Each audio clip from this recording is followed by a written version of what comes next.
At this very moment, a launch vehicle carrying the Soyuz MS-24 spacecraft is taking off from Baikonur. The flight will follow an ultra-fast trajectory, and in just 3, there it goes. Hello everyone, welcome to the DPLA channel. Today, we are at the Baikonur Cosmodrome. We're here to watch the launch of the crewed Soyuz MS-24 spacecraft. I hope the launch will be successful. In fact, I'm more than confident it will be. It was truly epic. You absolutely have to see this at least once in your life, without a doubt. I genuinely think it's about to launch soon as well. It's just beautiful. Igor, you know what's really funny? More people are going to watch this particular launch for Igor than the number of people who actually watched the very first Kazal. And do you know what the 125th anniversary is of? It's the MKHT, which stands for the Moscow Art Theater, a truly historic and legendary institution. And We found a cap. I don't know if it's a new one made since then, since Nanette's week or whatever, but I think I could take it, the belly. Damn. This is the entrance to shaft S20. From here, our homeland asserted its unyielding will to the entire world community. So gentlemen, here we are at the Energy launch site. This upper pipe here is actually the elevator for cosmonauts. There's a little cart there, and you can see it if you look closely. Just like in a water park, cosmonauts could slide down and then hide behind the heavy, airtight doors for safety. Damn, there's still some content left for us. Let's go. Yeah, let's go. This is our moment.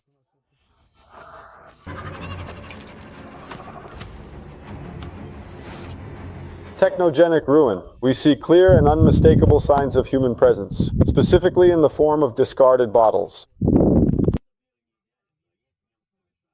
Technogenic ruin. We see signs of humans like bottles. This world isn't perfect, but it has its charm. Biceps or quadriceps? Biceps.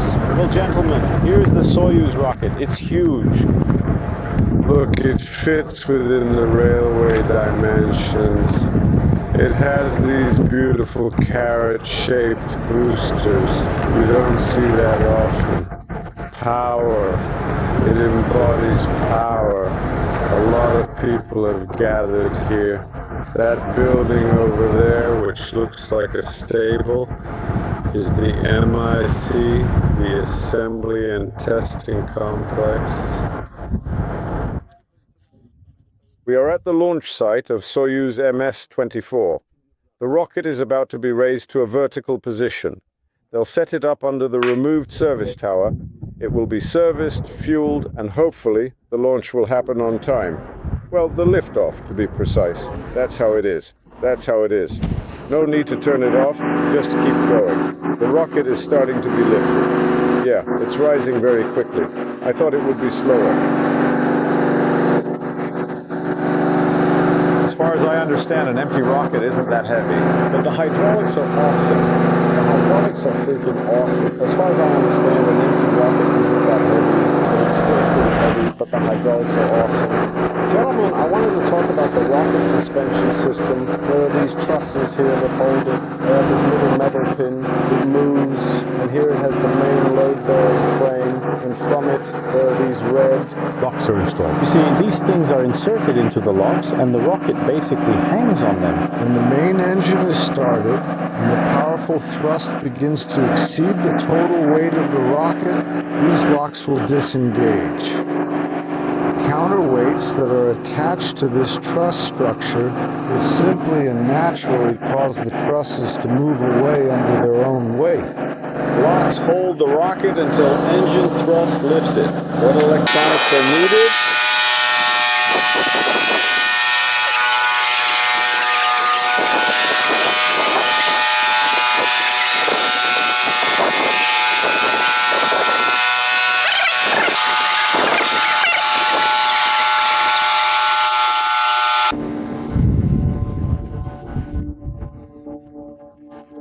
right? So he sets it up and has to get out of here.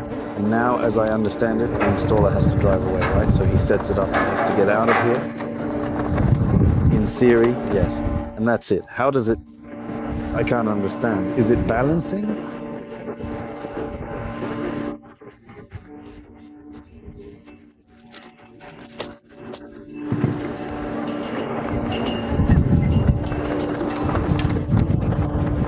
It's balancing at its center of gravity, likely with help from the wind and engines below. It weighs about 30 tons, so it's quite heavy. Here is the exhaust duct.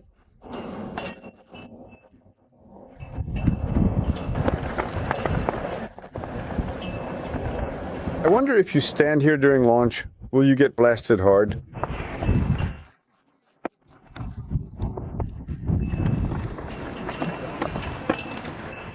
Well, still, what if you just turn away behind it? It can get in there and the pipe can naturally contract because of it. These kinds of bellows inserts are made of durable stainless steel. It's beautiful, heartfelt. Usually the fuel is stored in this not so even building over there.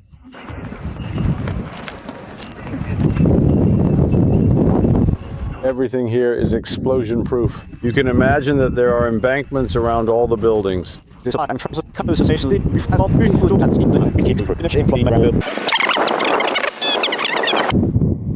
So, gentlemen, we are now at Site 41. This is the place where one of the biggest disasters in our entire rocket industry actually happened. The R-16 rocket exploded right here on the launch pad. Its second stage unexpectedly ignited. Around 70 people tragically died here, including Marshal of Artillery Nedelin. The site itself is quite small. Everything here is completely destroyed, just like this. Let's take a look. This was the control room. There clearly wasn't much space there. Wow. Take a look.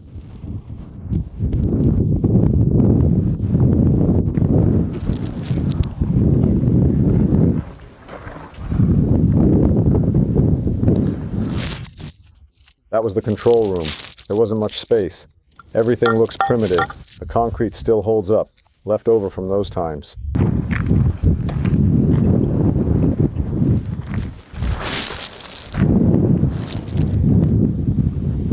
Ventilation shaft.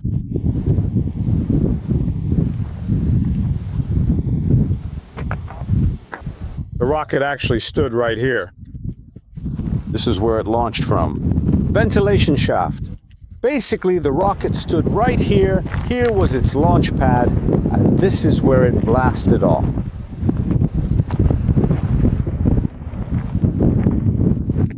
Basically, as always, everything was done in a slapdash way. But that's how it was. Here's the launch platform.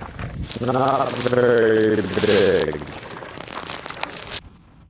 Now, after this disaster, in our country there are no launches on October 24th.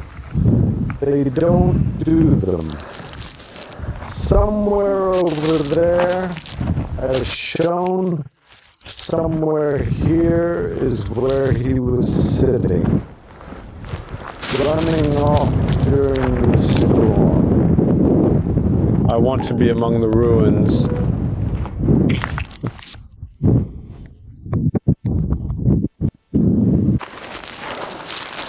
Some kind of small cable ducts. I want to be among the ruins. You like it too, right? Of course. The ruins are the most interesting part. Some cable ducts. Whoa. We found a lid, not sure if it's new or from back then, maybe from Nensky Week. But I think you could just take everything. It might come in handy. No need to even think about it. Yeah. Yeah, there are the cabins. Let's go walk around the garages. Garages are our favorite. Oh, just like Russia. So nice. Nice, right? Nice. See, there are absolutely no little worms here at all. You can look closely and you still won't find any. Let's walk around the garages. Our favorite, yours, just like Russia. So nice. Classic, so nice. Ooh, see, there are no worms here. Scrap metal. What do we have here? Listen, that's not even a shishiga. Yeah, let's go through. Yeah, let's go.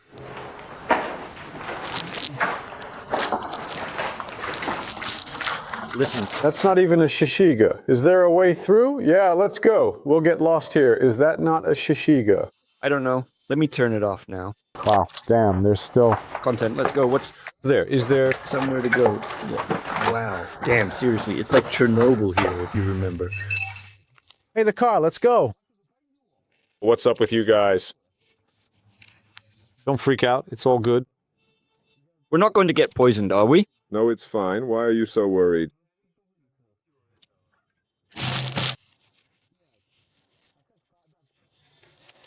Don't freak out. Hey, who's got the flashlight? You go, and I'll film, not... Film. Oh, you're going to film? Go ahead. It's okay, we're safe. Why worry? Everything's fine. Even if a cobra appeared, don't panic. Flashlight, I'll film. Let's go. We've turned into diggers here. Wow. And I don't see an exit over there.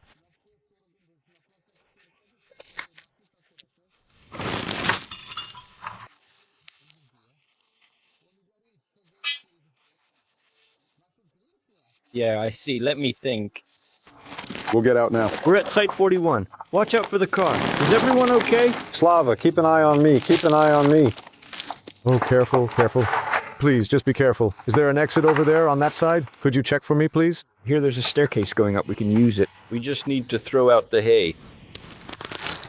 Is there a way forward? Yes. All right, let's go further. Masha says it's not worth it. Well, these are the underground passages we saw. And what's there? Is there an exit? There's a staircase, but hay blocks the way. Masha warns it's endless. Yeah, I still have 100%. All right, stop walking. Well, did you record it or what? No, it's tough, really tough. Together? No need to try it. No, we could actually go on top of it and then jump onto it and fall right through. So what? It's really far, right? My battery's almost dead. Should we stop?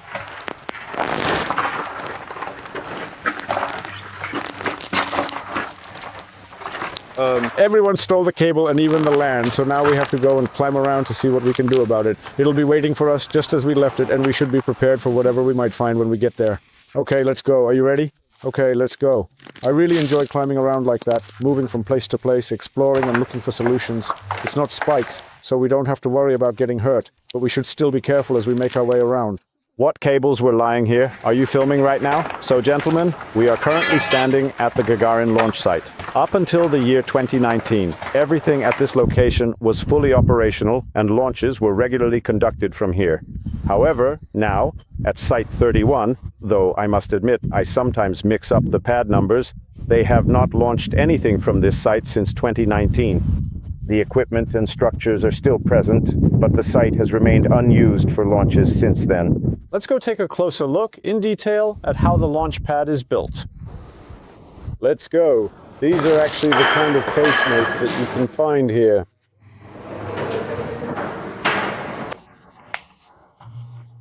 Here he brought it, and then he just... Let's see how the launch pad is built.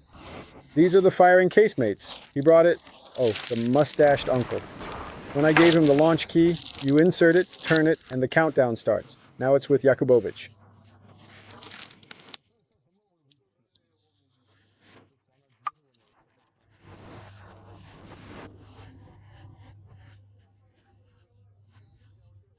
There's one here, but not there. The new one isn't even needed. Everything is as it should be. I've got it, you've got it. I was the chief engineer here, as they say. He actually had a personalized, beautifully engraved one. It's just that nowadays, many things simply aren't used anymore, you know.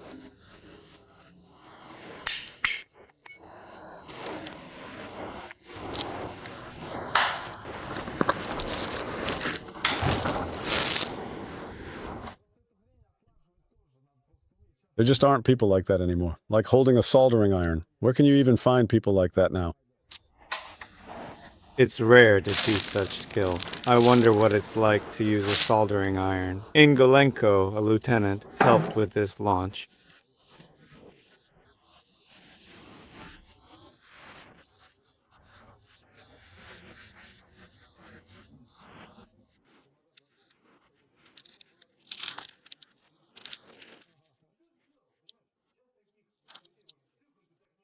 He came from the military, worked his way up, and mastered the equipment quickly. He fixed it with a soldering iron just before launch. That's harder with digital systems, but some things can still be fixed quickly. Here, currents are small, up to 40 volts.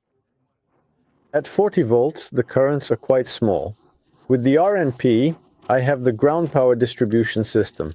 Let's say I'm responsible for the entire spacecraft. There are a lot of subtle nuances here, which can honestly be a real headache. What does that mean? Just like on a submarine. The periscope, why not, right? You look through it. And what exactly are we looking at here? They're both on the stern. Both of them. Both are really cool. It's just that this one is always fiddling with everything. Ah, right. He zoomed in. He put in a word for me. Coated optics are a good thing, I think, for most uses. On submarines like these, or for instance, They wouldn't really put anything bad in there, right? Dima mentions these are coated optics, so how can you actually tell if it's anti-reflective? The color appears just a little bit different, and there's a very thin film. Sometimes if you look closely, you might notice this subtle difference in appearance. Like that? Well, actually, I mean, yeah.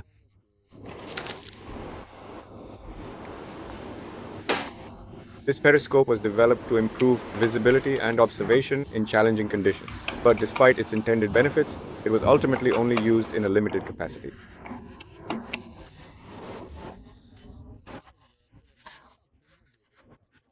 that worries me less, gentlemen. Until 2019, this launch system was working. Everything was launched using this equipment. Everything flew. It probably would have kept flying, but they got tired of it and switched it to digital. Authentic, beautiful, and neat. I have to say, the rotary switches are very cool indeed.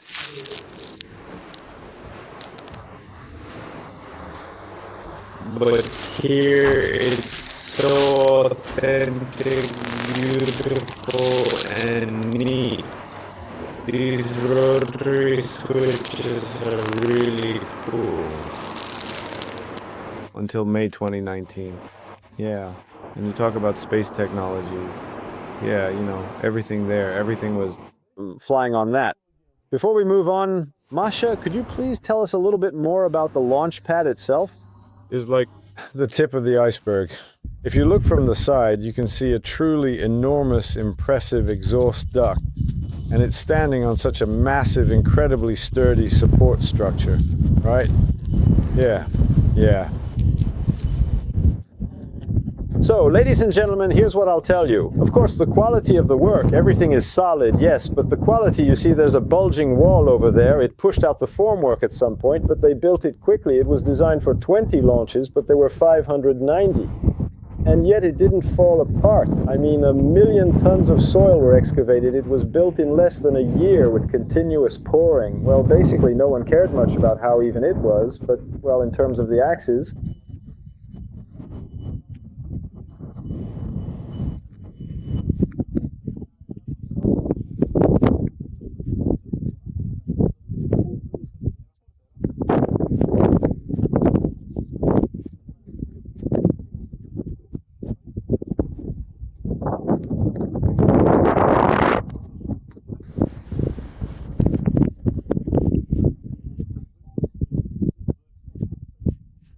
what the Kazakhs want to do. It's a very interesting place. The runway is really good. You could definitely hold drag races here.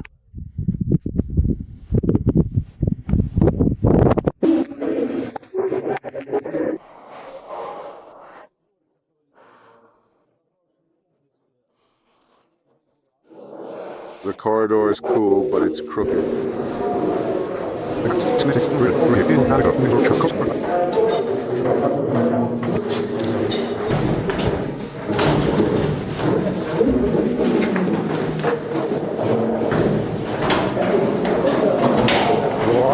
are you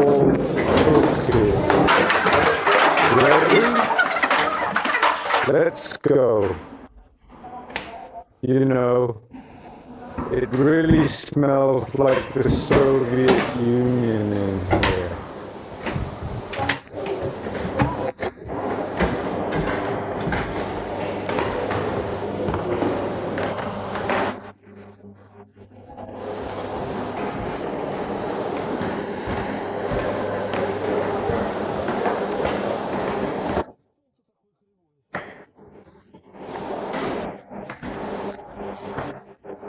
Wow, the machine room floor is uneven. In Moscow, it's flat. Dima, look.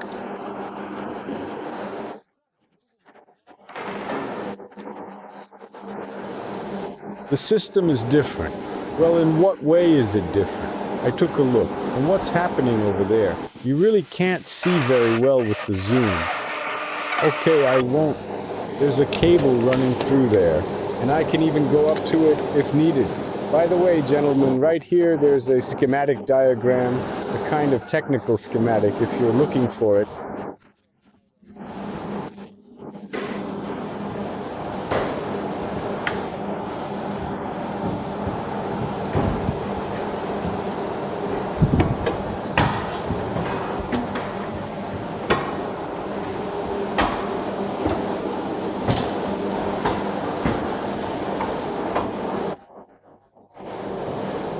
Operators refueled using the oxygen system at the control panel with key combinations. The cyclogram was carefully recorded at the desk, and it was displayed on the light panel.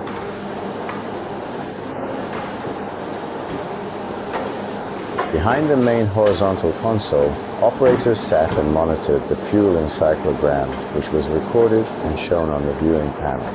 Unfortunately, we couldn't launch these two large ones. The operators read the cyclogram from heavy control boxes. To execute it correctly, a specific key combination was needed.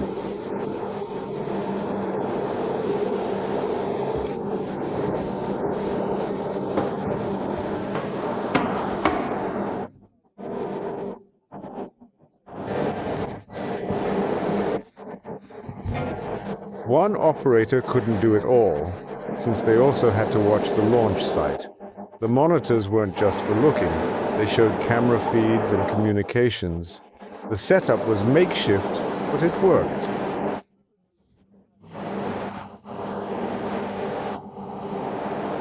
This thing really burns hot, giving off a lot of noticeable heat when it is running.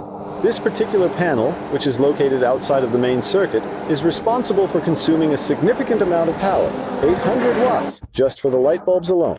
The reason for this high power usage is that there are regular bulbs installed in the panel, rather than more energy-efficient types, which means more electricity is used and more heat is produced.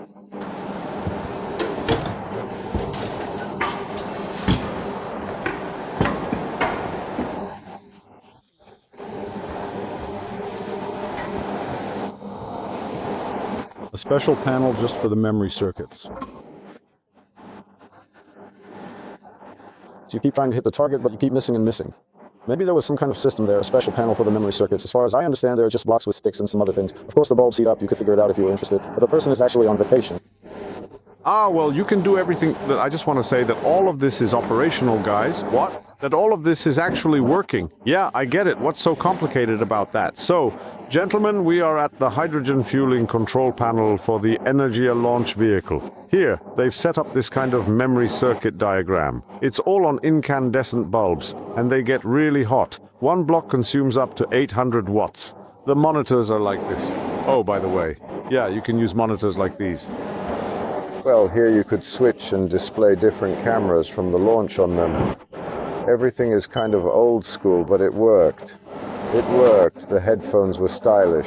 Not bad for 1982. Not bad. There's even a little tape recorder. So right now it's actually running here, even showing something, which is really interesting. There were these pull-out control panels here. You could switch memory modes, though I don't know if you can switch them now. Probably not. That's it.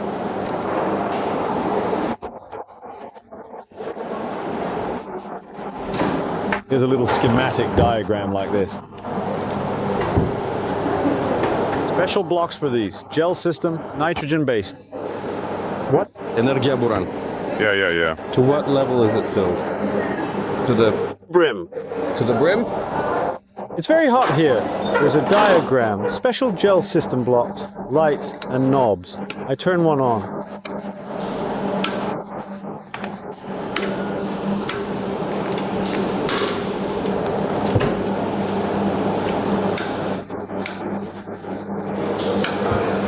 Absolutely, truly beautiful. The largest indicator panel.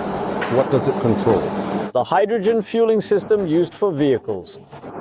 Bypassing the schematic, you can control system parts. The largest panel handles hydrogen fueling with helium and nitrogen present. Valves. That's exactly what it says right here. Block C fueling control system. The second stage, you even... Turns out that the second stage is actually a bit more complicated than you might expect, mainly because the first one over there was much simpler in comparison. The first stage, as you may recall, was straightforward and easy to follow, which made it less challenging overall. However, when you move on to the second stage, you start to notice that there are more steps involved and a few additional details to pay attention to. Well, the first one was simple, but the second stage requires a bit more thought and effort to complete successfully.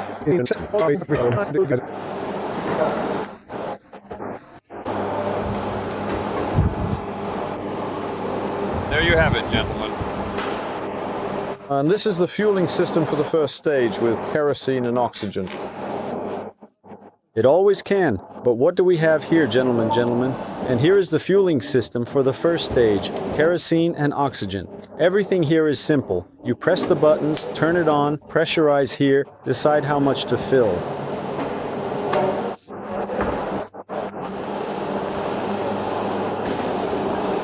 Ladies, please give up your seat for the fueling operator.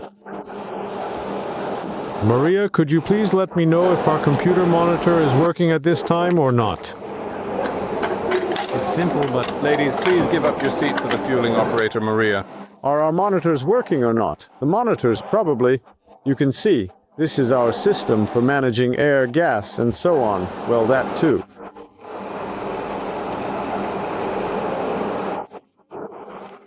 All of them are hot with these indicator lights, just like the brand too. There's a diagram here. You can see how it's arranged inside. 10 bulbs are inserted, so you can assemble it all and you can write on them. Maria, let's move on. What do we have next?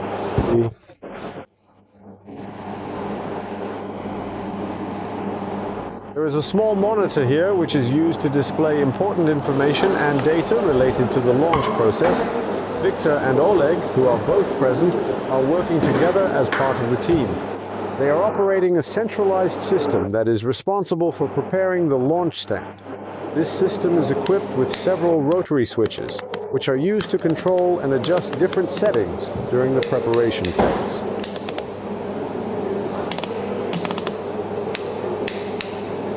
They click so nicely. They're all hot. Well, that's about it. That's about it, folks. Let's just turn around and see what we've got here in front of us. Buttons such as these that you see here that are present. They press perfectly. These are standard indicator lights. I used to have similar ones. My father brought them from the Research Institute of Computer Technology.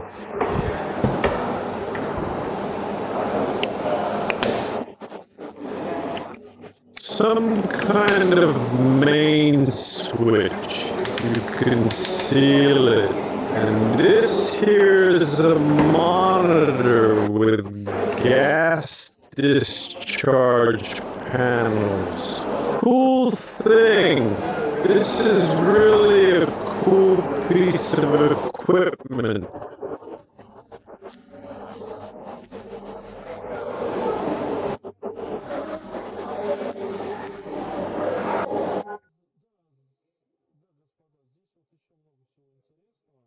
It's a shame it doesn't work. It could have been started up. The same kind was used at the Mission Control Center with the same panels. Yes, folks, and here as well. There's a lot of interesting stuff here. Many control panels are still working. It's a pity the main big screen isn't working. That was great. Also on gas discharge panels. There you go. For documents, on 8.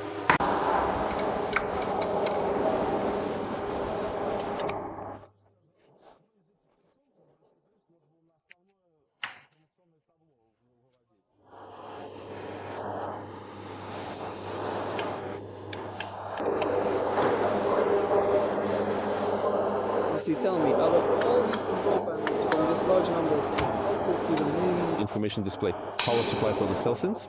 Cell SINs are basically like resolvers, which are essentially transformer.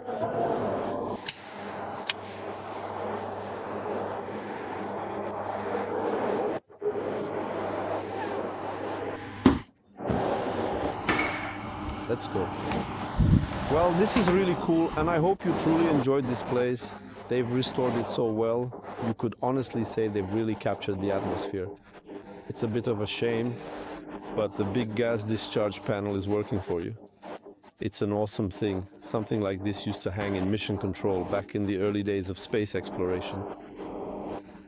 Hopefully someday it will stop here and we'll get to visit. Thank you all. Goodbye.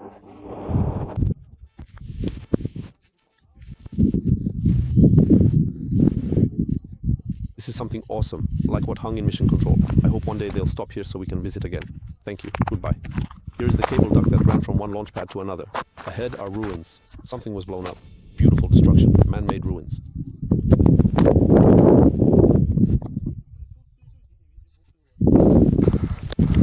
So beautiful. A really, truly just complete mess in every possible way.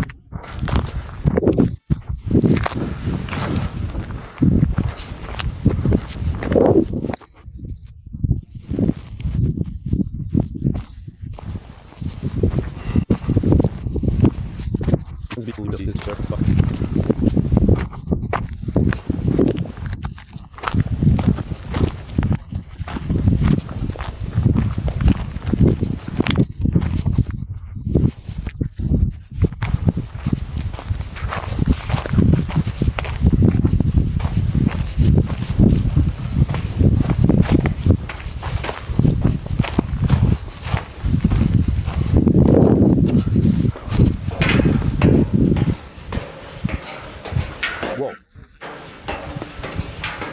Post-apocalypse. Will you come in with me? There's a rather small lock hanging right there. We definitely won't be able to get any further at this point. And there's a little lock here too. Post-apocalypse. Come with me. There's a lock there. We can't go further. There's a lock here too. We need to... Something's preserved. There's some kind of cube there. Later, head down. Okay, that's it, Ladika. Just like that.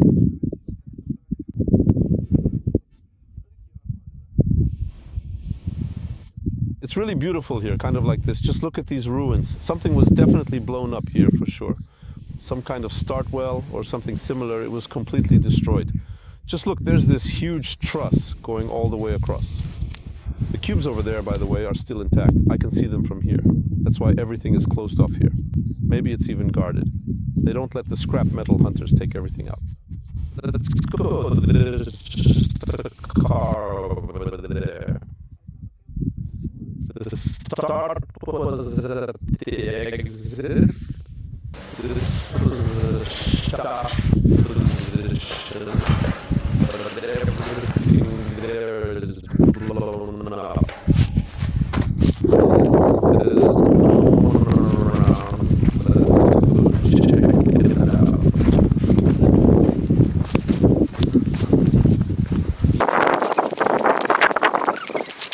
That's the main thing, right, Mashulia?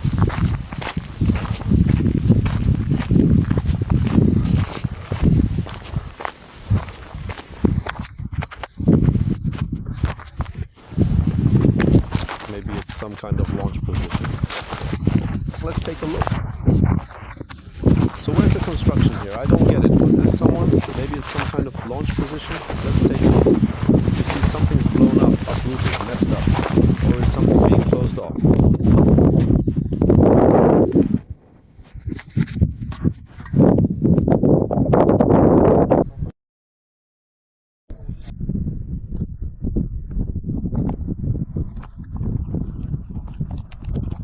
They dug up the caps. The metal is pretty thick. Oh, and here is the Lover's Bridge, where they have weddings, kind of like... Linen places. They hang ribbons here. And locks. We'll take care of that right now. Someone, unfortunately, is going to end up in the morgue.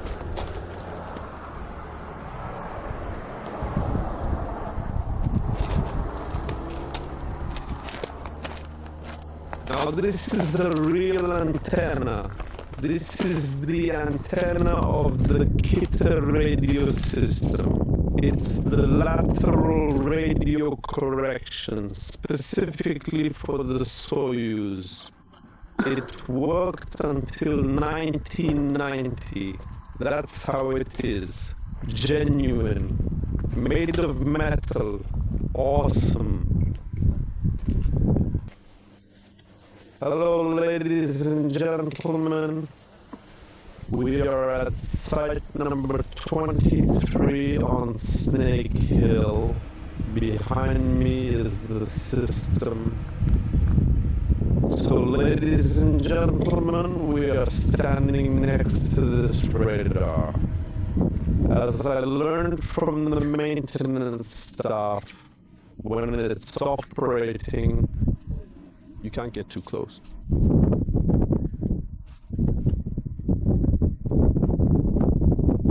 When it's operating, you really can't get too close to it. Its radiation is actually quite significant and should not be underestimated. It's mainly used to track and carefully control the descent of the skiff rocket. Since it's very well stabilized, I think the rocket's flight path is very clearly visible throughout the process. As a reminder, it operated at altitudes of up to 36 kilometers above the Earth's surface. Let's take a closer look at what it actually looks like in operation.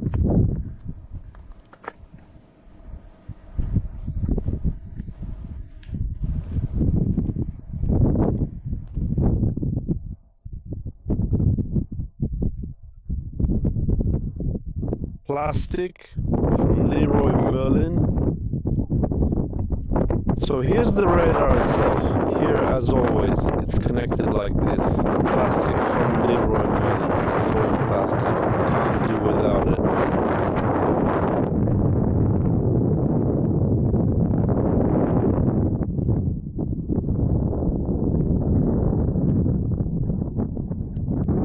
And a white cap for the anodizer, which is a component used in the process of anodizing metals. Quite an impressive and interesting thing, right? Looks nice, has a good vibe. This radar, as I understand it, has a phased array antenna and a white fuel radar. That's what it is. Looks nice, has a good vibe. Let me stabilize it.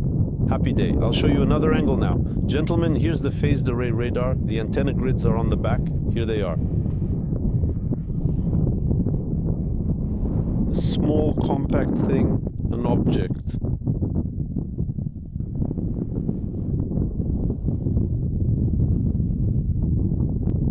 Two video cameras, infrared and regular spectrum, a small compact thing.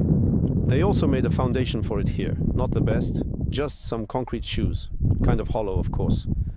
Once again, I want to show you this awesome corrugated pipe for the Merlin trench, a real Merlin style one. Hold on, Masha, steady yourself. Here's this kind of buffer for the Energia at a multi-million project.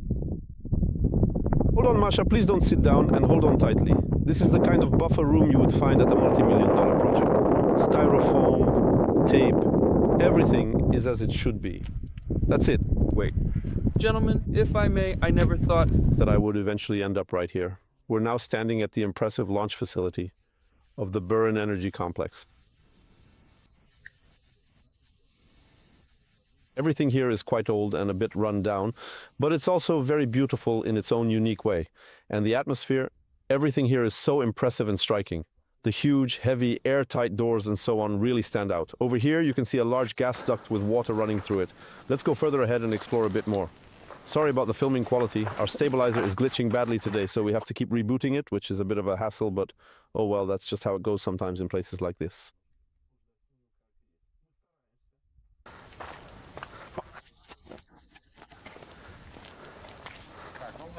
We're just filming things as they are, doing our best. Please thank our cameraman. Here comes the science session. It's approaching. And this thing here, this is the turn, right along the rail. That's why it's like this. There's a whole system here. I haven't been here in 20 years, and I even got lost, thinking, where are the rails? Yes, it stops right here, and then you see it has these clamps, and it kind of hugs the rocket from this side, and that's when the servicing begins. This is the fueling mast, this is the mobile service tower, and this one located right over here is specifically the boarding platform for the cosmonaut. This is the boarding platform for the spacecraft, and this one As I understand it, he's for rescue. The structure forms a semicircle, clamps hold the rocket, and there are fueling, service, and boarding platforms.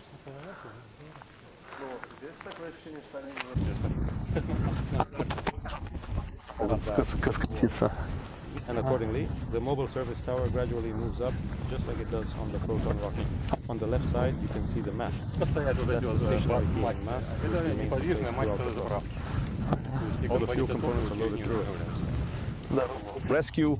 The service tower rises later, like Proton. The fueling mast supplies all fuel. Major structures had to be rebuilt. You see photos and videos.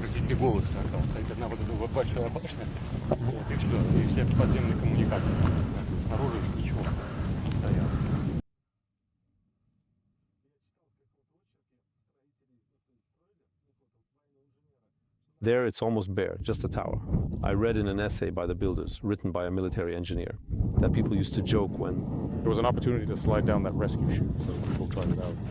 I was there myself at one point, but I'll say right away, that was back then. It was allowed back then. There were people working here, so the launch site was operational and functioning as intended. This was in the mid-90s, and at that time it wasn't in such a terrible state as it is now. Personally, I didn't slide down them myself, but it wasn't far enough to test this rescue system with any soldiers. They would turn on the water, kind of like on a water slide, and send them down. Yes, they would turn on the water. They would sit down on their backsides and slide down. And right by these doors, there are 3 armored doors there. Soldiers would be standing by, grabbing them and locking the doors one after another, second, third, like that, in 50 seconds. And I saw marks on the wall where the door had been slammed shut with considerable force, leaving visible surface. Apparently, either they didn't catch them properly or something else happened. This is grade A, which signifies that it has achieved the top rating or the highest standard possible in its category.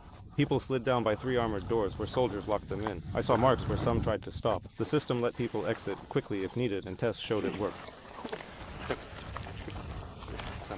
At the very top there was this rather inconspicuous canvas bag. They said that if, for example, gunboat air is a toxic component, if there was ever a leak or any kind of emergency, they were required to act very quickly. So from the upper floor, they had to, each level, and here as well on the Proton, all these floors had emergency exits. First, second, third, corresponding to the upper.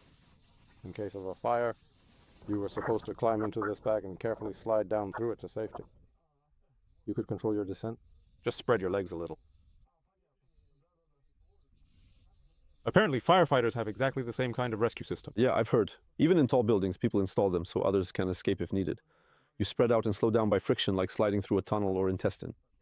You climbed into a bag and slid down, controlling your speed with your legs. Firefighters use a similar rescue system. Yes, but here, it's not exactly the safest thing. The main thing is that the angle isn't too steep. When astronauts are in spacesuits, they'll have some limitation.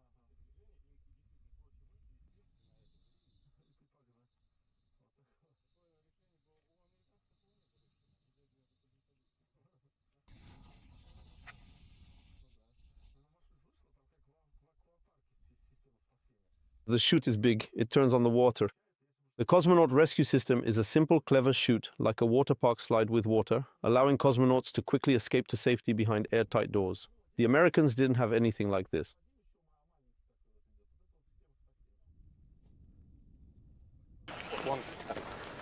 And right below it, there's another small one. That's the emergency escape system. The big chute is for the cosmonauts landing. There's a large trolley there. Oh, and they ride it in there? Yes, they ride it inside. It can hold up to 10 people. That's why they didn't install elevators here, like on Unit 1, for example, or on 31. And this trolley system, by the way, it's almost the same system as on the Zenit. This is how it works.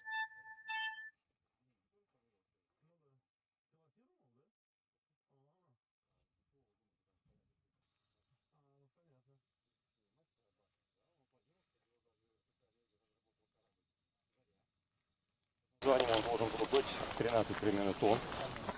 И он стоит в двух частей, то есть прибор агрегатный и здесь самый.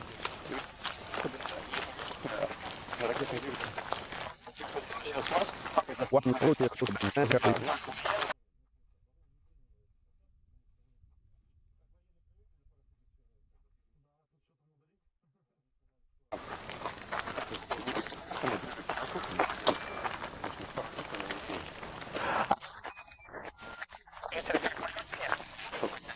They were developing Zenit, the precision. First they started developing Energia.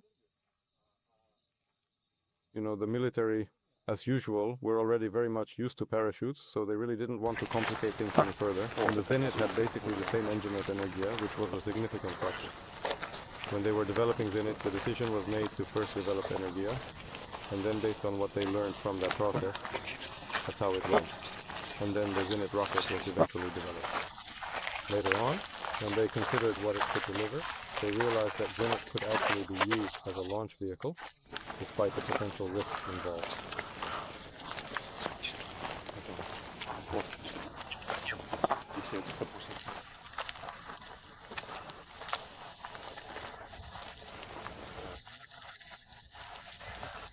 It was used as the second stage, and it no longer had... Right, for example, there was no room for a paraglider, so they had to fit everything within the size constraints. And there are attachment points there. Yes, it's pretty epic. The nitrogen that was brought in was stored there. Well, it... Over at the PSSR, there's a prototype, so they... По идее, точно такие же должны быть.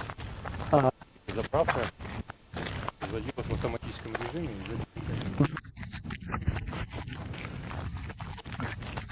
It looks beautiful.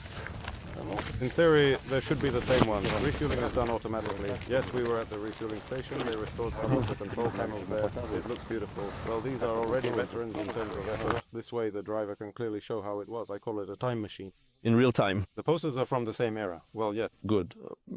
They did a really good job indeed.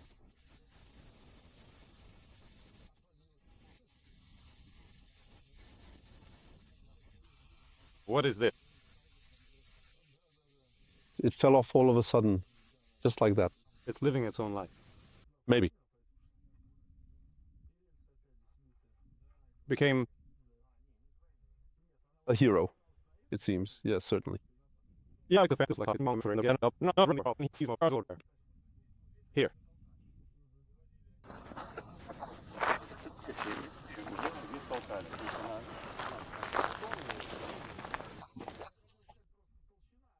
Two diesel locomotives were at the front of the train, and they were both working together to pull it. These engines provided the power needed to move the train along the tracks. Here, they've already...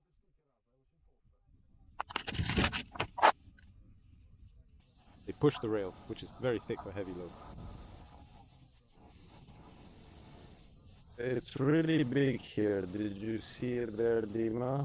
On the Soyuz, it was almost like a chain. Of course, you can see it loaded across the width. Well, that's how you determine the load. But there are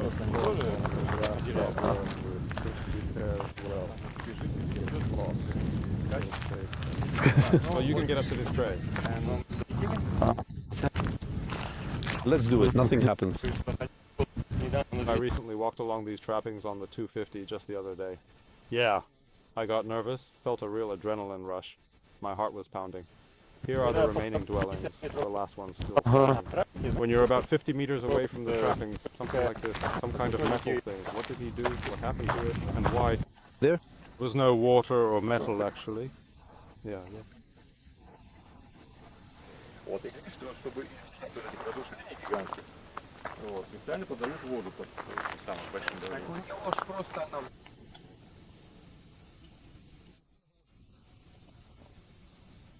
And here, in this particular situation, to avoid complete and utter destruction, the giant simply, without any hesitation,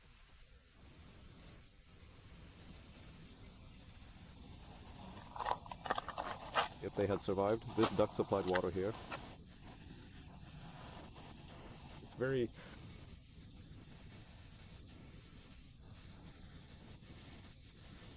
How did the explosion happen? This fuel tank burst and destroyed this stand.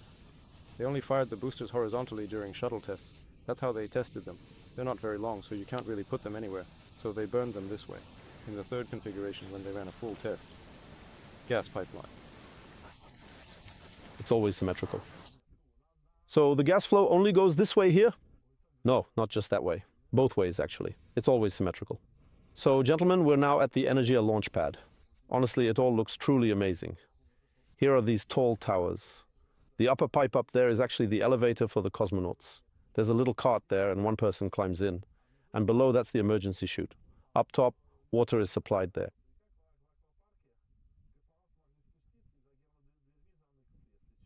Very simple but reliable. Here's a huge gas duct with water.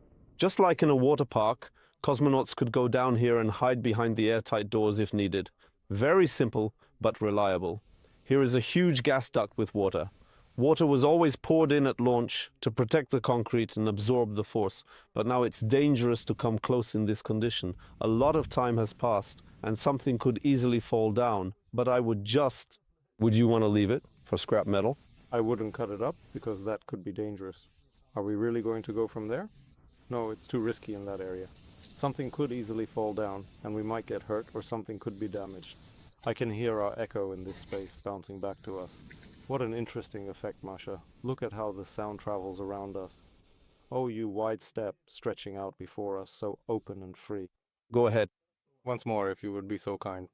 Wide.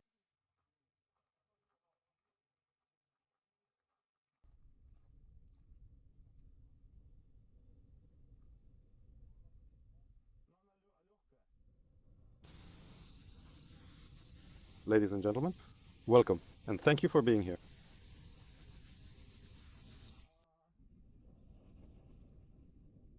Subscribers, look at this beauty. But it's light. Have a seat. What a beauty. It's beautiful. Yet another gas duct.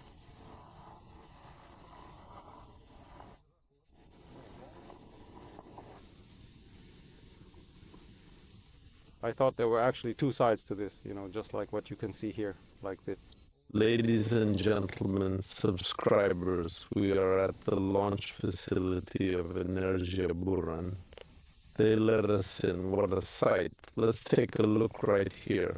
I never thought I'd ever get here, Maria.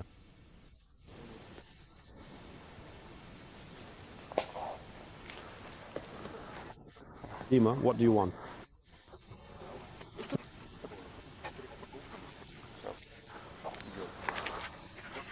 Are you following me, Mashuleshka? I was talking about the purging process, which is an important step in preparing the tanks for use. The tanks, especially the hydrogen ones, were first purged with local gases, meaning gases that were available at the site to remove any unwanted substances and ensure the tanks were clean and ready for the next stage.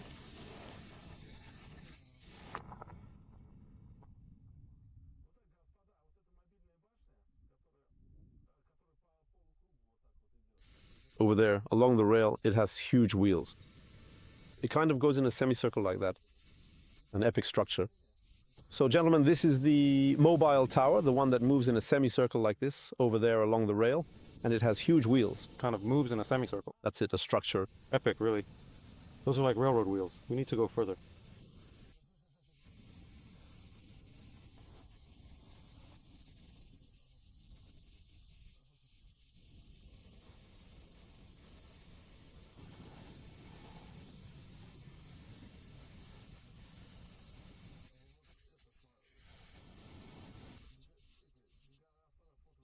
See how big they are? You just need to throw it away. The phone too, not just the camera. Not just the camera, but the phone itself as well, including the device as a whole. Let's go, Marshall, go up there. There's something interesting up there. It's so beautiful, so fascinating. Красота.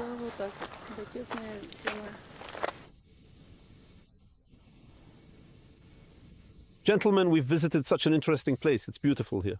Let's go, Mashul. Go up there. There's something interesting. It's fascinating. So beautiful. Gorgeous. And that's me.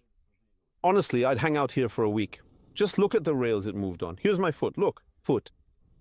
Rails are rails after all. What? Let's go. What did you say? Here's my foot. Rails are rails after all. What? Let's go. What did you say? Who the hell knows? Well, 1,000 tons. It's really heavy. So in short, I don't want to leave here, but we have to. We still have to go to the site. Sorry, the stabilizer is all messed up. Maria is fighting with it, as best she can. You know. Not a drunk cameraman. The launch's energy powers a city with 100,000 people. A city? I don't really get that, to be honest. It would definitely be much better, in my opinion, if they actually said it in megawatt hours, but I think it consumed a lot of energy overall. So As you can see, there's really nothing much visible on the surface here. 11 launches in total were carried out from this particular silo. Under the Dnieper program, one of those launches was unfortunately unsuccessful, specifically the one with the Belkin satellite. The last launch with the Belarusian one was in the year 2006, and the final one was in 2009, not that long ago. So the rockets were decommissioned, but at least they were put to good use. This one here, for example, was the 18th rocket, and over there was the 20th. These are from the early 2000s, Satan and PD. So, gentlemen, it all looks pretty small and unassuming from the outside, but it could very easily wipe out an entire big city.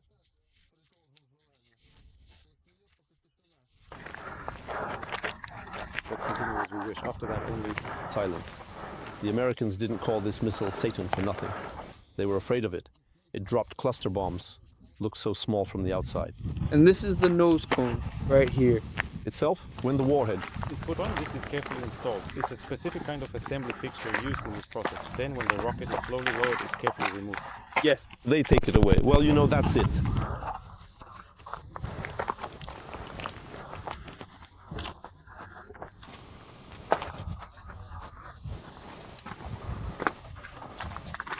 And here is the armored plate. This is the armored plate. It weighs an unbelievable number of tons. Yes, this is the cover. Yes. And this cover, under pressure, it flips open when it happens, when it happens, when it happens, it flips open and spreads out. Right now there's a charge here, it pushes it off. These... The Phenamites, yes, from here. From here, gentlemen, our motherland used to assert its unwavering will to the entire world community. That's it. Now, it doesn't assert it from here, it asserts it from somewhere else. Gentlemen, our motherland used to assert its unwavering will to the entire world community. That's it. Now, it doesn't assert it from here. It asserts it from somewhere else. But from here, now. Well, there's absolutely no warhead here at all. And over there as well. Was there something else, maybe? Well, this is like actually some kind of antenna, you know? No, it's like, well, you see, these are just, you know, just things. Things. If this rises up, well, maybe. You know. And... I see. So right here, as you can see, they actually lift it up and... I see. That's very interesting. Actually, really quite fascinating. Wow. Pneumatics? Pneumatics. You know, this is... Just a kind of cover. Yeah, there are still some left unexploded. It's sealed up at the present time. You know, but...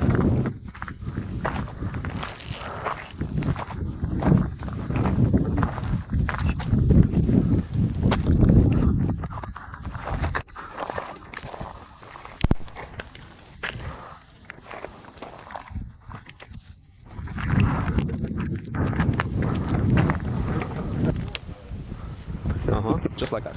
That's how it is. I'm telling you, it's alive. There's work going on work. Where's my wife? Such a strange contraption. By the way, everything here is made of thick metal. It's a bit annoying. Everything's pretty hefty.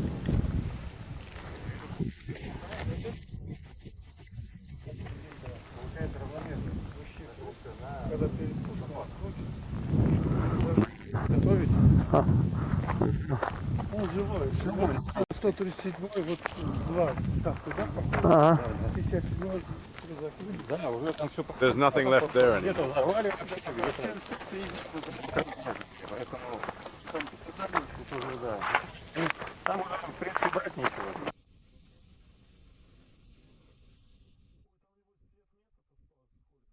Basically, absolutely nothing to take. The military destroyed everything. Scavengers died searching for metal in the mines. Amylin heptyl. There were real cases in the 90s when people mixed them in a barrel and just suffocated.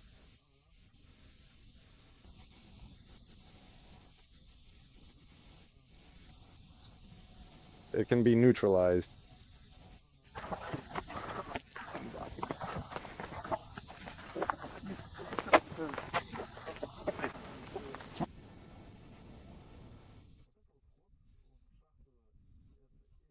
From here, our homeland, as always, did not impose, how should I put it? Yes, its unshakable, unwavering will on the entire world community, on all the nations and peoples across the globe. So, shall we blow it up? Of course we will. We'll turn the whole world to dust, to ashes, but then we'll go on. We'll continue forward. That's how the launch starts. Beautifully, magnificently. Our group, the sappers, the demolition experts.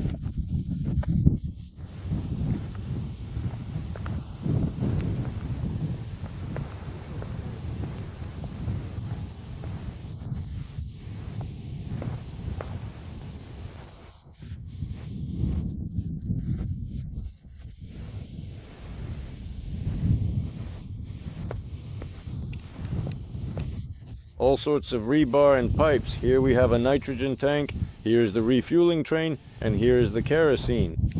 Somewhere else. And in the second car, I think they didn't mention it. This is still just the road ahead, right?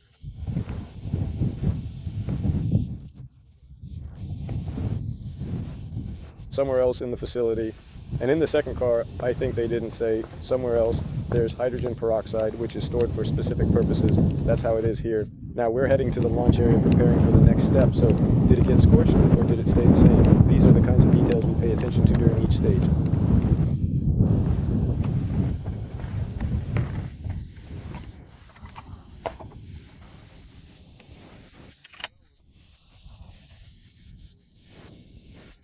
Yeah, just a bit here. If you look closely, you can see that the side structures got a little scorched, especially along the edges. Look right there. The paint also got a bit singed in a few places, but aside from these minor marks, there really isn't much else that happened. Overall, the damage is pretty minimal and mostly limited to the surface.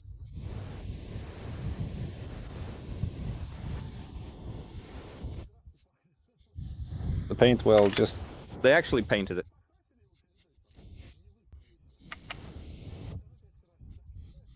It hasn't dried yet. Now they're painting it again. There are a few stable compounds that will last, yes.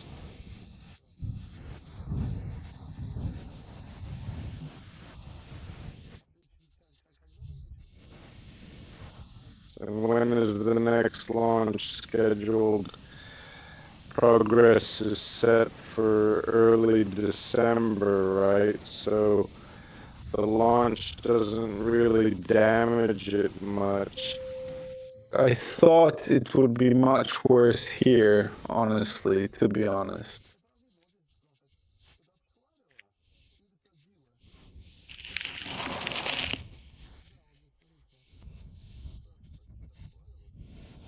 But I don't see anything really serious or criminal here. Look how those jets go in there, like that. And that's it.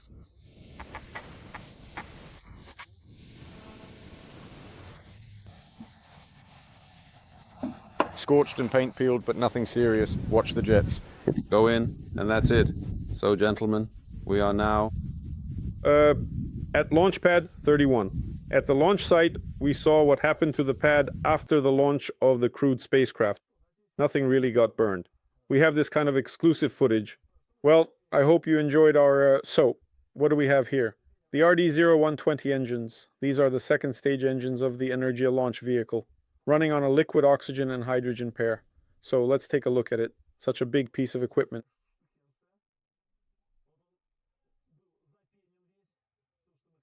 Here it is. It was all foamed up because it operated on cryogenic components to prevent too much condensation. It's well made, nicely welded. Some strange valves here.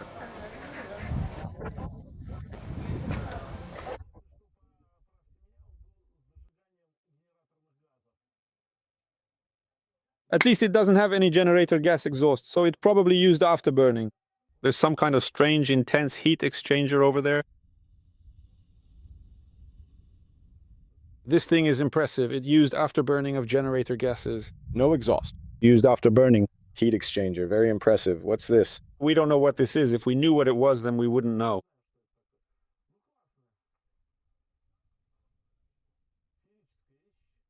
Look at this pipeline.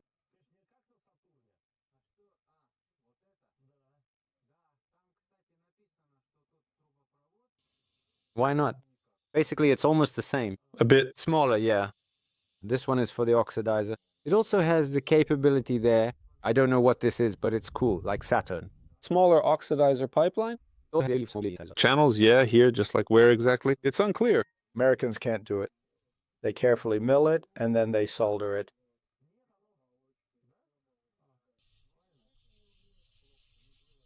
Then they coat it with solder, put it in the oven. How they're made is unclear. Americans can't make them. They coat it with alloy and bake it. There's no way to pull it through. Tubes laid out. They're drawn and they have different profiles, each one distinct. From them, They lay it out. There you can do that. They're their own. the surface is smooth on that side.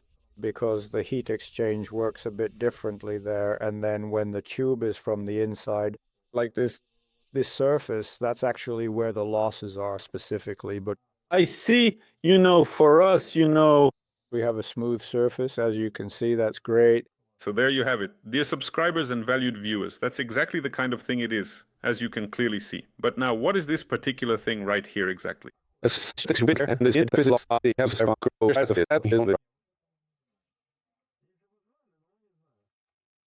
What could this be? Any guesses? A mysterious thing. There's nothing there as far as I can see. No, this one here, we don't know. If we knew, honestly, we don't know. What could this be? Any guesses? Mysterious. Nothing there. Where are the holes? Bags are there, but no, it doesn't. We need to cross to Yulia. This is from an intercontinental ballistic missile. A shore post. I'm not that smart myself. I just read about it. a post. Well, that's what it says. I'm not that smart. I just read it. Yeah, that's what this thing is. So that's it. That's all. It's all in foam, you see, and By the way, our guys actually made the recipe for this polyurethane foam themselves. This is exactly what they use a lot. back in those years, the most interesting thing is when it works, this surface. Yeah, you can actually touch it. No, you can't. Well, probably not.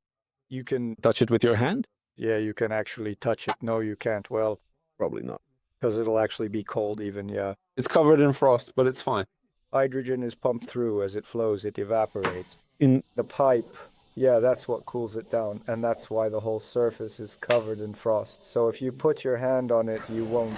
pull it away. You'll freeze it, yeah, even though it seems like the opposite. Side has a different temperature. Hey, that was some kind of quick release mechanism, wasn't it? These? I like these little tubes. Yeah, those are plugs. You unscrew them. But you know, so the plug doesn't stay stuck in there, doesn't get stuck. It Pulls it out as you unscrew it, and you can actually see that. Did you bring a wrench, an adjustable one. Uncle Igor. Up to 24 by hand. Unscrew it carefully. Let's go, Mashulia. Let's move on. Awesome.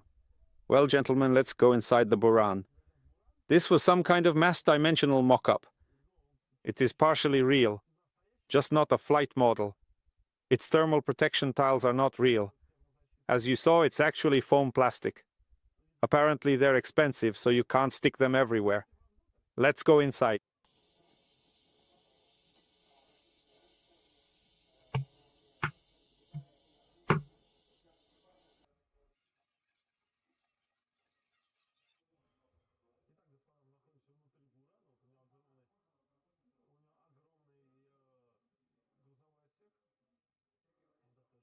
There's a mock-up of a spacesuit here. Gentlemen, we are inside the Buran, which features a large cargo bay. Here is a mock-up of the Helios spacecraft. Let's take a look.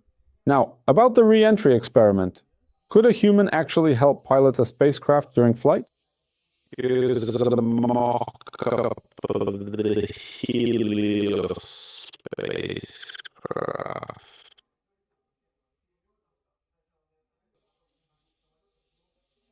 Here's the antenna right here.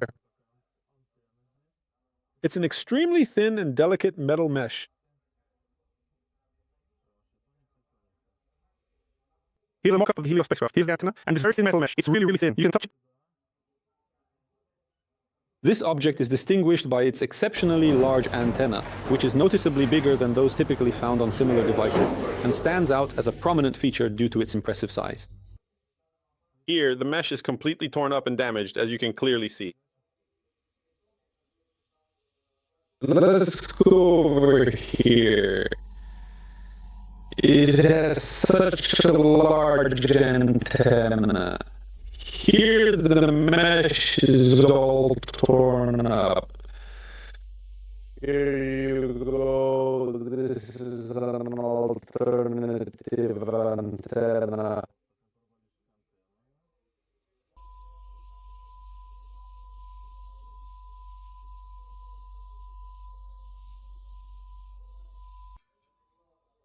Here's a parabolic antenna. Look, it's this one right here, right in front of us.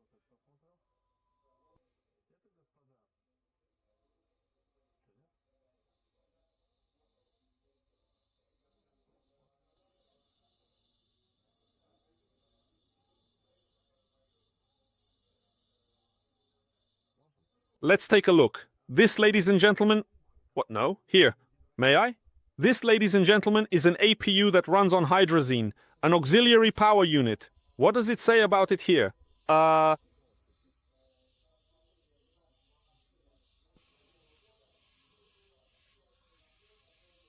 Here it is. With an oil pump for control, running on hydrazine. Okay, let's take a closer look at this. What exactly is this strange, somewhat intimidating thing? It's honestly quite unclear at first glance. What is this object? It's not immediately clear to anyone. We really don't know what this is supposed to be. If you happen to recognize what this is, please let us know, because it's a bit of a mystery.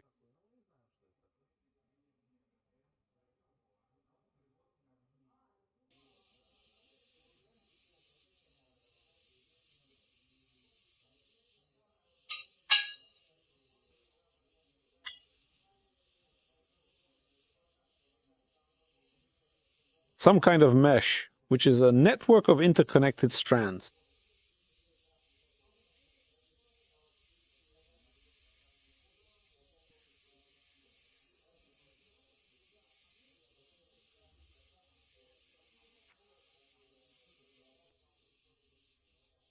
Let's go. There were inspections, yes, and meetings. Some clients had to be removed from the list. During this period, whether it was building a new rocket or maintaining the old one, in terms of overall cost, it turned out to be even more expensive on such a large scale, about $500 million, which is a huge sum, especially when you consider all the factors involved.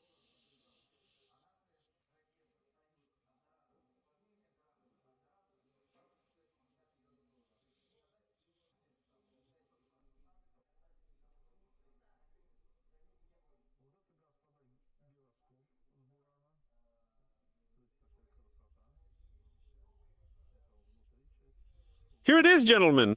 The gyroscope assembly. Just look at this remarkable beauty inside, part of the shell, the outside, the pulp.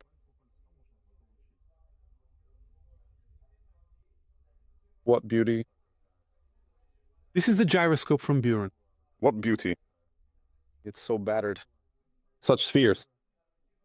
Smooth as a woman, sweet as honey. You can with your finger. Look at this beauty. This is the gyroscope from Buran. What a truly remarkable beauty, really. So battered and worn, such spheres, smooth and soft as a woman, sweet as honey, beautiful, soulful. Smile.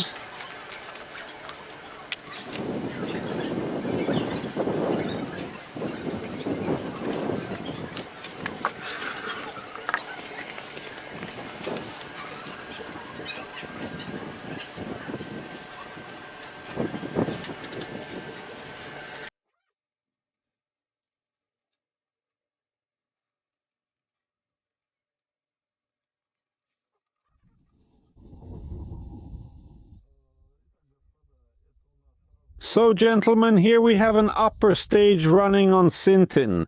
Syntin is a synthetic hydrocarbon fuel and kerosene used for launching to high elliptical orbits and also geostationary orbits. This impressive thing has 8 tons of thrust, and it holds a total of 12 tons of fuel. What a beautiful piece of equipment. There you go.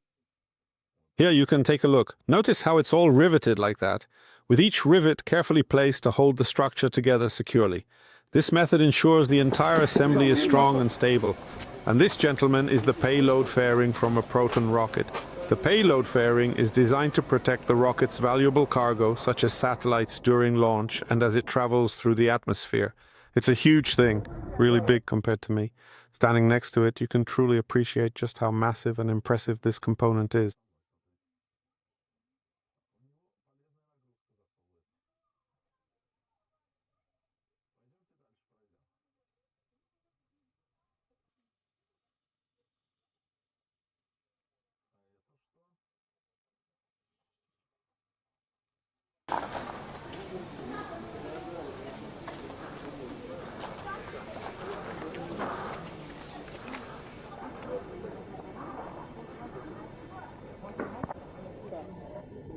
Gentlemen, this is an invisible engine. Not sure what it's from.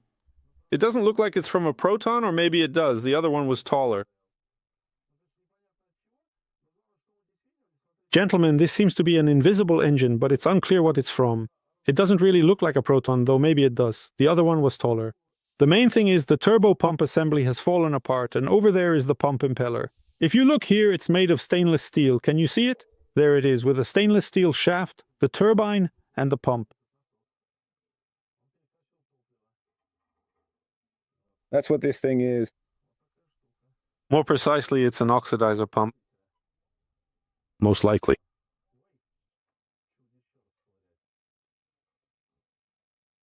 Where did the water come from here? It was pumping fuel, this thing. Maybe it's not even the oxidizer pump. What a mess, we'll have to dig again. It fell from somewhere, and hard. Here's the main fairing, and something else. Not a brick, but from the cover. The main fairing is now in the process of being prepared, and we are counting down to the critical moment. So, do we have it yet? Oh no, wait. Here it is, just appearing now, right on cue. Some mysterious heavy thing, but it's not clear what it is. If anyone knows, let us know. It looks cool. Next, we have some burnt pieces here.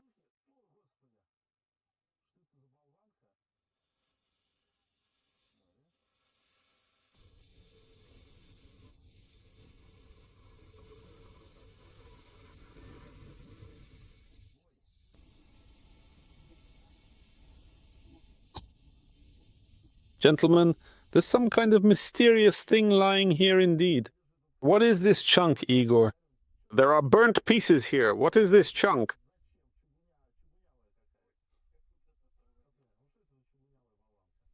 I don't know. What's this for? Some kind of cast iron thing. What is this chunk? I don't know. Fuse, cartridge, and this... Is the rescue system, this solid fuel one? This is a nose cone. Look, you can do it like this. What should be in there? Should it smell like smoked sprats? Yes, this could be the intro. Hi. The head won't come off. What, am I sniffing sprats? This is also some kind of, yeah. This is intense. Well, you know, some kind of, like, actually... Premium chromium fiber. I noticed that in aviation there are often these soft covers that are commonly used. It's a soft chromium fiber, similar to the covers you often find in aviation, see? It's not...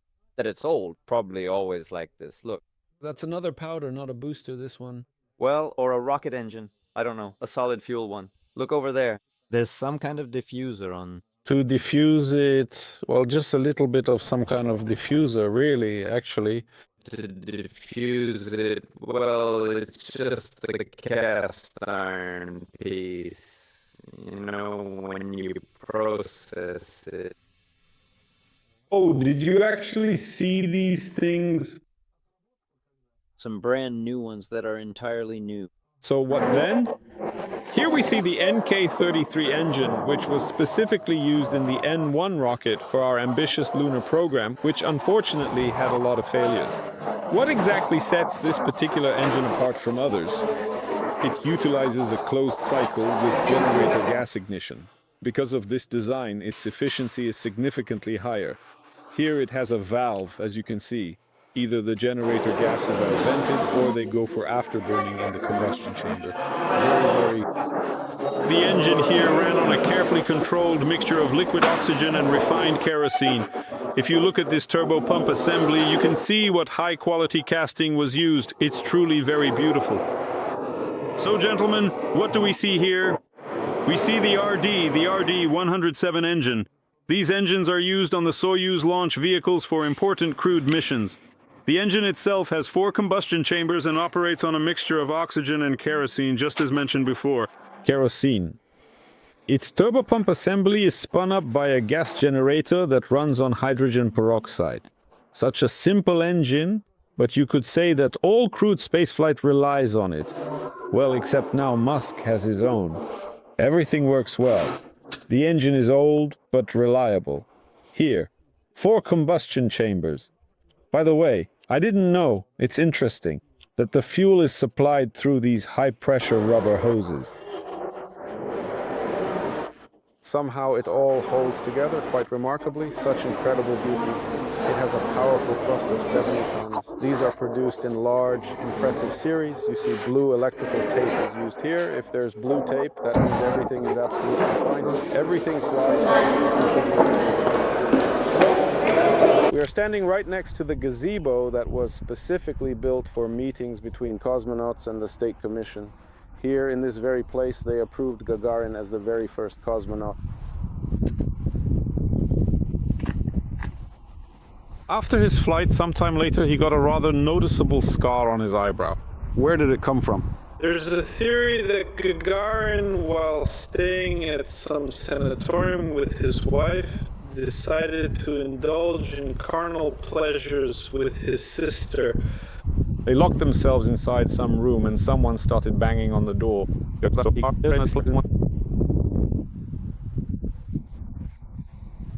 They would get caught. He was a great parachutist, so he decided to jump out of the 3rd floor without a parachute. But the jump didn't go very well. He hit his head and almost died.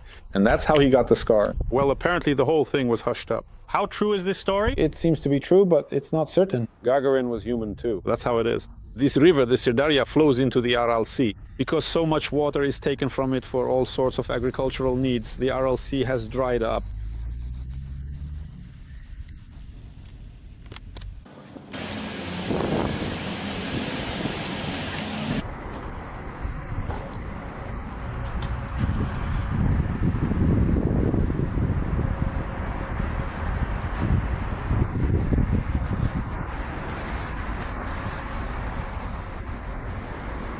Well, it's done really well. As I understand it, it used to be much fuller. Can you imagine? I touched it. I can even touch the steering engine. Beautiful. I have a similar steering engine, but it's from an intercontinental ballistic missile. A bit smaller. It's done really well. In my ranking, this is probably the best exhibit I've ever seen like this. Yes, I also prefer the RDS-107, and here I have a 4-chamber one. There, go, go, go. Here is a single water pump. 4 chambers burned out. My chamber is not even close. Wait. Oh, got it. Try it. Feel the power. Let's go. Come on. Gentlemen, as we stand here together, I want to point out that we are right in the city center. This is the very core of urban life, where the energy of the city is most concentrated. The city center is often bustling with activity, filled with people from all walks of life, and surrounded by a mix of historic landmarks and modern buildings. It is a place where business, culture, and social life intersect, making it the focal point of the city. By being here, we are experiencing the vibrant atmosphere and unique character that define this city's heart.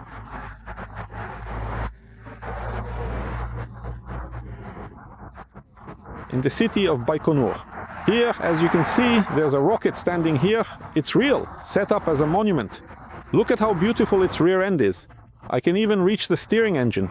It's just gorgeous. Nothing more to say. What can I say? Our space program is alive. I hope things will get even better. I'm sure of it. It's definitely not dead. So, gentlemen, now we're heading to a conference with the cosmonauts. Let's see what questions will be asked. I think it's going to be interesting. If we get good seats there, we'll film it too. Let's go.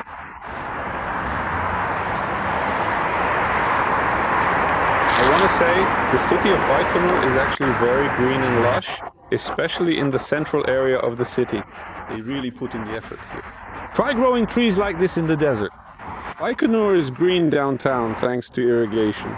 Many elms grow here, rare for a desert city. In Gagarin Park, we saw pine trees mysteriously. All right, let's go.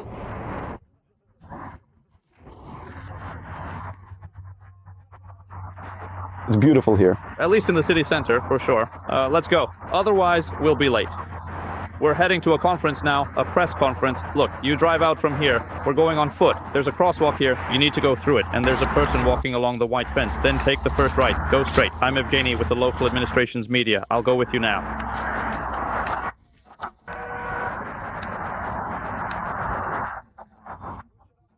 I just came from there, actually just now.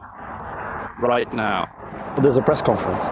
And yesterday we were at the launch site at a time when there was no one else around at all. The entire area felt completely empty and unusually quiet, with not a single person to be seen anywhere. The head of the launch was there. I forgot his name. Let me think. It's just not coming to me.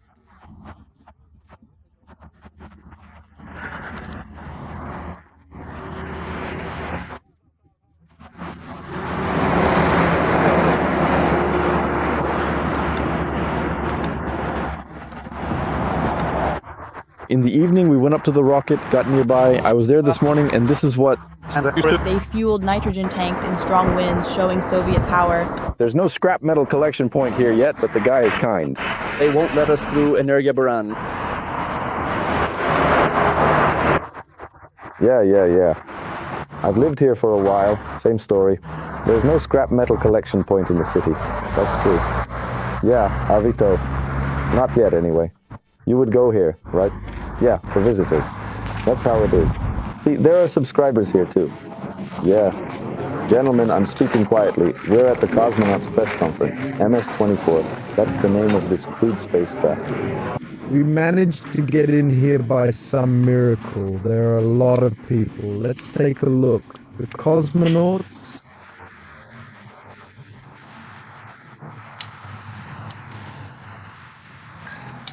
Since they are in quarantine, they will speak to us from behind glass. It's interesting. Let's see them in person. I hope you enjoy it. We'll start soon. The cosmonauts just had a meeting of the State Commission in this hall where the main and backup crews for the ISS-71 expedition were approved according to the program schedule. The water supply station, called START, which is an essential part of the Soyuz MS-24-70 crewed transport spacecraft, is now being introduced. The commander of the International Space Station, specifically ISS-70-71, is Oleg Kononenko, representing Roscosmos, the Russian space agency, Russia. The flight engineer of the Soyuz MS-24 crewed transport spacecraft, as well as the flight engineer of ISS-70-71, is Nikolai Chub, who is also a representative of Roscosmos, the Russian space agency, Russia.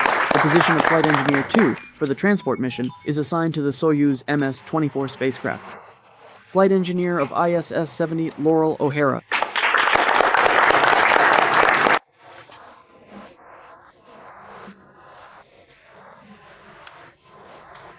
Today I am with Russia, with RT.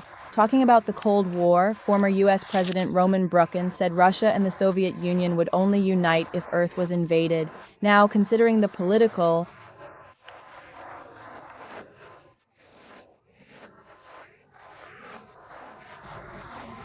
Thank you. So, are there... Any more questions? I wanted to ask this question. A huge number of experiments have already been done for you. From my previous expedition experience, I know that it's very simple. When the days are very busy, they all blend together, and until the end of the mission, you keep thinking...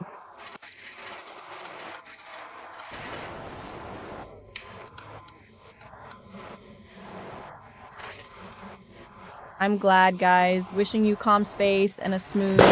An uneventful flight, although I know that rarely happens. But you can't let your guard down. Good luck to everyone. Alec, we're all waiting for you, absolutely bravely. 5 stars. Thank you very much. Misha and I carried out a joint, truly extreme flight when Misha was flying at an astonishing speed of 300 kilometers per hour. Let me call back there. Just so it's absolutely clear, I am pilot cosmonaut, hero of Russia, Mikhail Borisovich Kapyan. A subscriber who works here in the administration informed us that right next to the BB Kanut Hotel, there is an RD-276 engine from a Proton rocket from an emergency launch in the year 2013. It crashed, but now we are able to see in detail how everything is made here. Take a look over here. Here, its nozzles are made from a special profile. This, as I understand it, is heat-resistant steel. The way they pull it, down here are channels where the fuel passes through and cools the nozzles in the process. How exactly these channels are made is unclear. The nozzle got a bit damaged, but not badly. It's made of heat-resistant steel with channels for fuel to cool it. The exact method for making these channels is unclear. It was partially disassembled like this. Take a look. You can see exactly how the profile is made with square channels, so everything gets cooled. There's some kind of silica insulation here. This is how it got damaged. You can look inside. Well, you won't see the combustion chamber in there. There's a rod inside. Well...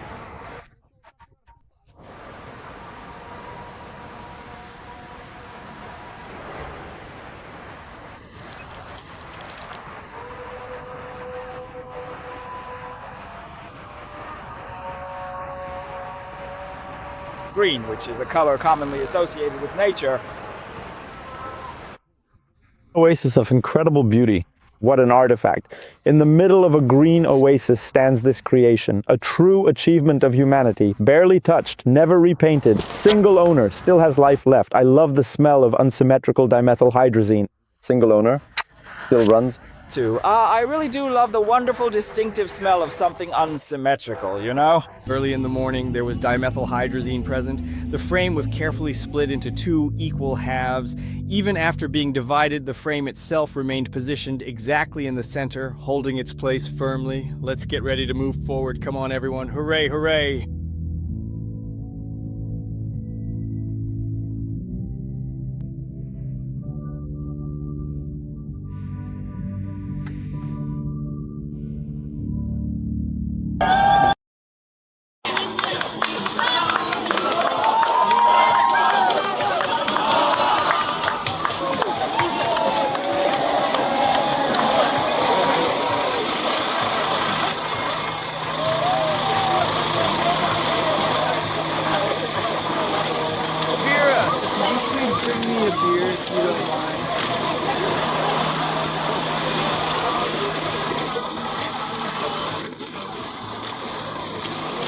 Cold, crisp, and refreshing beer, smooth and satisfying.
doing?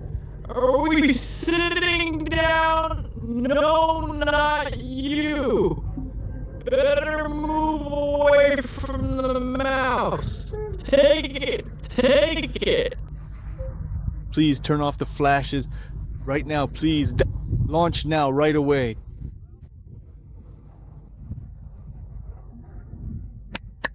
Please turn off all the flashes now.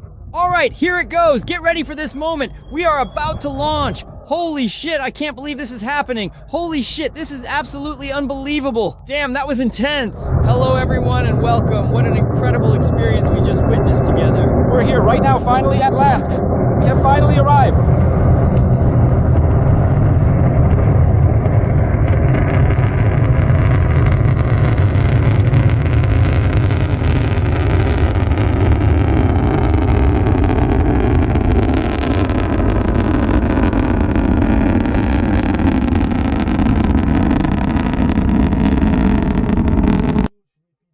You have to see something like this at least once in your life. Through happy paths to the cosmonauts. Witnessing a cosmonaut docking is unforgettable.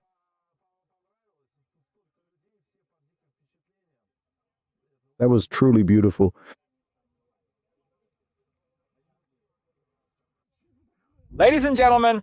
The rocket had just launched and Igor looks and says, "Hey, what's that crawling out?" Oh, those are Starlink satellites from Elon Musk. The rocket launched, amazing the crowd. Igor asked, "What's that?" They were Starlink satellites from Elon Musk, flying in a line until out of sight.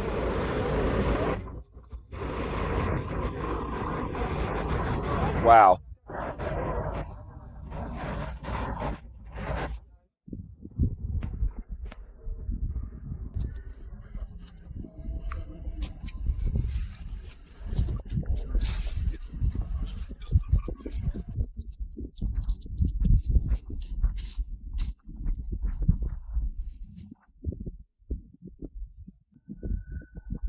For the children of Cosmodrome staff specifically, as well as to promote it among all members for the children of Cosmodrome staff, as well as to popularize it among all other children in Kazakhstan and Russia, and also abroad. One of the most fascinating fields that humanity is engaged in the broadest sense, in Cosmonautics. Let's go right along. Let's go. That sounded quite ceremonial. Why is popularization actually happening here? Why don't I see it on the internet? This increasingly combative world worries me.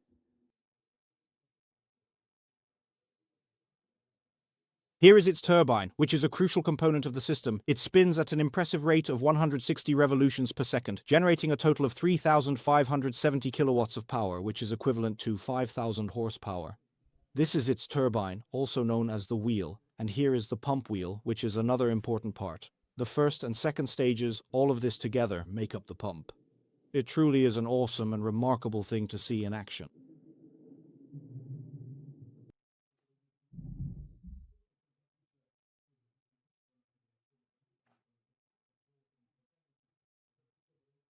it must match the profile and nothing more.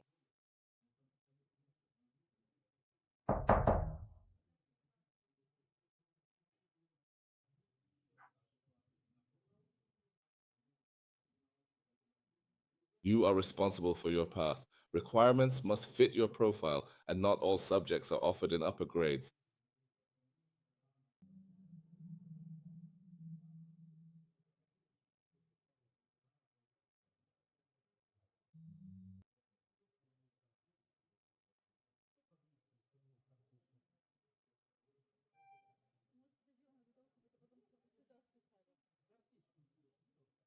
What stands out, I'll tell you. I made a copy of POW. Someone aimed a canister shot at the engine, maybe to write it off. I'm not sure why.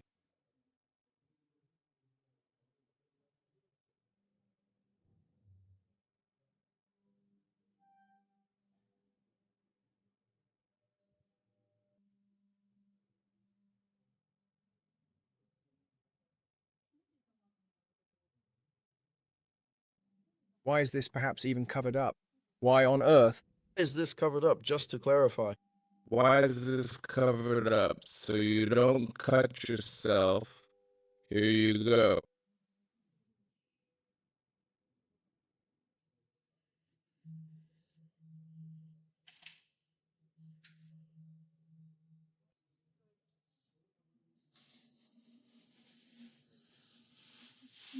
So that's how it is. Go ahead, you may speak now. Moon, Martians, we are Earthlings reaching out to you. Please listen carefully to what we have to say. This is actually a real Spacesuit. Look, please just take a moment if you can from There, they slowly and carefully climb in one by one.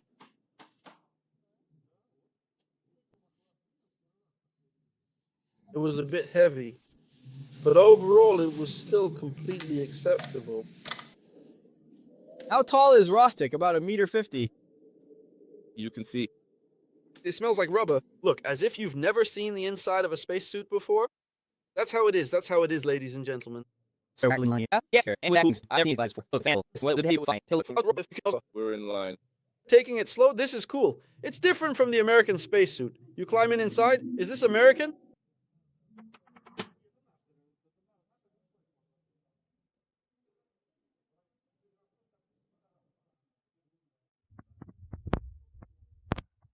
No, this is ours. Ours can be handled by just one person. It's practically a full-fledged spacecraft. The bottom is gold leaf. It's such a thin layer that if you look at it and suddenly lift it up, you can see everything here automatically. This is a model of the 200th site. With the 400th, the founder of the 281st function was there. The support system for the launch of the 4th stage of the rocket.